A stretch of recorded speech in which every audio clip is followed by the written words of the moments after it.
Hey guys, David here. Sorry for the long absence of videos, but now I'm finally here to bring you guys a review. For some time now, I've been wanting to do a review on a TV show from its very beginning to its very end, and of course I can't really do that with Breaking Bad because I started off kind of late, and I'm not gonna say I started off late with The Walking Dead because I did start watching it from the very beginning when it first aired, but I didn't exactly start reviewing it. And I will start reviewing Season 4 of The Walking Dead as soon as it premieres. But before that, I'm going to go ahead and take the opportunity to review the pilot episode for Agents of S.H.I.E.L.D. Marvel's Agents of S.H.I.E.L.D. I'm going to go ahead and do some things differently. I'm going to go ahead and talk about the show first and say what it's about, express my opinions about it, what I thought about it without getting into many spoilers, and then finally give my rating. And then I will move on to some of the more spoilery territory of the episode. That way, for those of you who have not watched the pilot episode just yet, you can just turn off the video, and for those of you who have watched it, you could stick around. Agents of S.H.I.E.L.D. takes place after the events of the Avengers, in which, New York happened, and it's up to the agency S.H.I.E.L.D. I can't for the life of me remember what S.H.I.E.L.D. stands for. I'm not a true Marvelite. Strategic Homeland Division underwater breathing apparatus. Anyways, they're in charge of covering up things that are deemed otherworldly and are just unfit for people to know about in this world. So it's up to them to clean it up. And if things get too out of hand, it is up to them to save them. The show sees the return of Agent Phil Coulson. Coulson lives! And he recruits this agent named Ward that kind of doesn't want to be on S.H.I.E.L.D. because he wants to be his own man. He's that kind of agent that says, I go in alone. I do things better by myself. That kind of guy.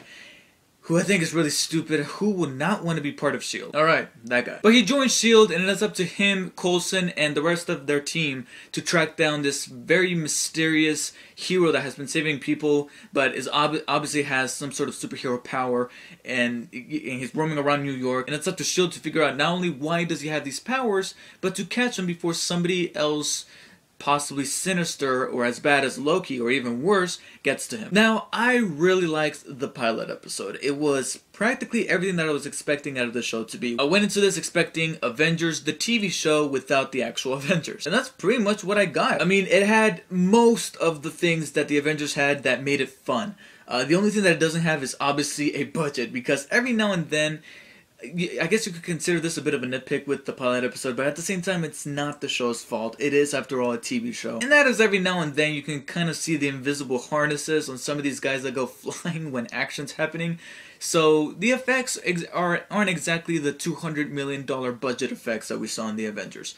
But with that being the only exception, everything else is very much like the Avengers. Joss Whedon is not only producing the show, but he also co-wrote the show. Now, I kind of knew that going in, but what really surprised me was the fact that he actually directed the pilot episode, which I think was a little odd. I don't want to say odd, but a little curious, considering that the pilot didn't exactly look like Joss Whedon's directorial take on the Avengers. He has those camera angles where it's like to the side and it makes everything look a lot bigger than it is, and much more dynamic and more superhero-ish, if you want to call it that, as well as the cinematography and the visual effects, like I already stated. It didn't exactly look like that. It looked more like just a TV show. It just looked like a TV show, so it didn't exactly stand out in terms of its visual flair. But what it did stand out, and what you could easily recognize what was an influence from Joss Whedon, was the dialogue. The dialogue in this episode, and I'm hoping to be for the rest of the episodes of at least Season 1, the dialogue is, of course, just like you would expect it coming from Joss Whedon. You can easily tell which parts Joss Whedon wrote, because this was actually written by 3 people. Joss Whedon was one of the writers. I think his brother was one of the writers as well. I saw the last name Whedon on there again. I can't remember what his first name was. But I believe a sibling also co-wrote the script along with a third person whose name I can't remember. But the 3 of them wrote the script, and you can easily tell which parts Joss Whedon wrote based on the dialogue. It's snappy, it's witty, it's quick, and there's some really good lines in there that genuinely brought a smile to my face. It actually made me laugh.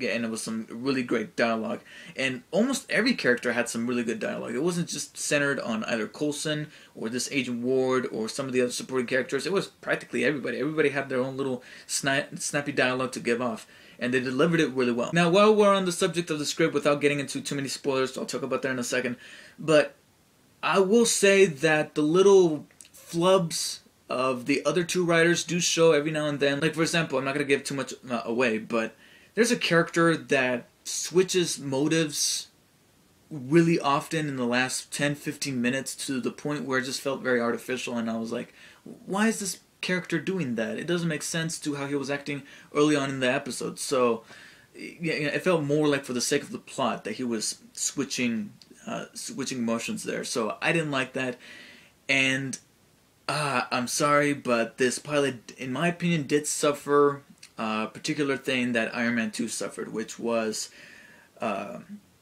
Avengers dentitis. And that is just having an abundance of Avengers references, mainly in the first half of the episode. Not so much the second half, because that's when they started to actually focus on the premise that the show started off with. But in that first half, there were just several Avengers references. Some references were put in there just for the sake of a joke. I mean, I kind of didn't like that. Now, we'll say that there is a particular reference that is more than just a reference. It's an actual plot device in this pilot episode, and what could possibly be a plot device for further episodes in the season. And that, I'm not going to go into detail again, but I will say it was surprisingly not taken from the Avengers, but it was actually taken from Iron Man 3, which came out this year. So I was kind of surprised that they were able to, look ahead in what Iron Man 3 was going to have and take one of those, plot elements and put it in here. So I thought that was actually pretty cool. But the show was, in my opinion, a whole lot of fun. All the characters, like I said, all the characters not only have great dialogue, but they're actually likable characters. There were some that I thought I wasn't going to be a huge fan of, but then they had a particular scene that made me go, hey, I actually, I'm hoping to see more of this guy. Agent Ward, he's that stoic character that, he's that by-the-book agent that doesn't really have time for all this superhero stuff, and we've kind of seen this character before, especially when characters like him have to interact like the characters that are in the background, like for example the nerds that are there, in the laboratory, that are trying to figure out all the technological and scientific stuff that's going on in the background, and has all the main agents just rolling their eyes, just saying, "Oh, speak English." We've seen that before, but the fact that they're giving great dialogue and they're very likable characters played by really good actors makes you buy it. And of course, we cannot forget about Coulson. Coulson is exactly like you would expect him to be from the other movies. Now, of course, the fact that we've seen him in the other movies makes him more familiar with us. So me as a viewer, I was kind of hoping to see more of the other characters and know what they're all about. But the fact that it's a TV show, there's further episodes for them to do that. And it was paced very well. I heard some people say that it's a little slow at points, but I gotta be honest, I never found a slow point in the entire 45 minutes or hour with commercials.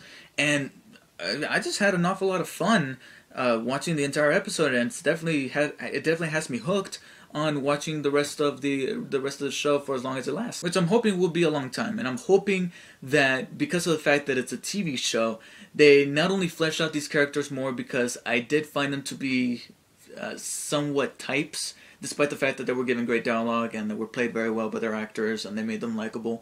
I do feel like they're types at this point, but the fact that it's a show, they have plenty of opportunities to not only flesh out these characters, introduce new characters or new things that are going on in the background that reference the Avengers without getting a little too carried away with the number of references that they're making to the rest of the Avengers. Because if I'm not mistaken, the producers of the show mentioned that this was going to be somewhat of a Power Rangers-like show where they have to face off a new enemy every episode while there's some subplots happening in the background. Some of these subplots may involve some of these characters and maybe some turmoil happening with them.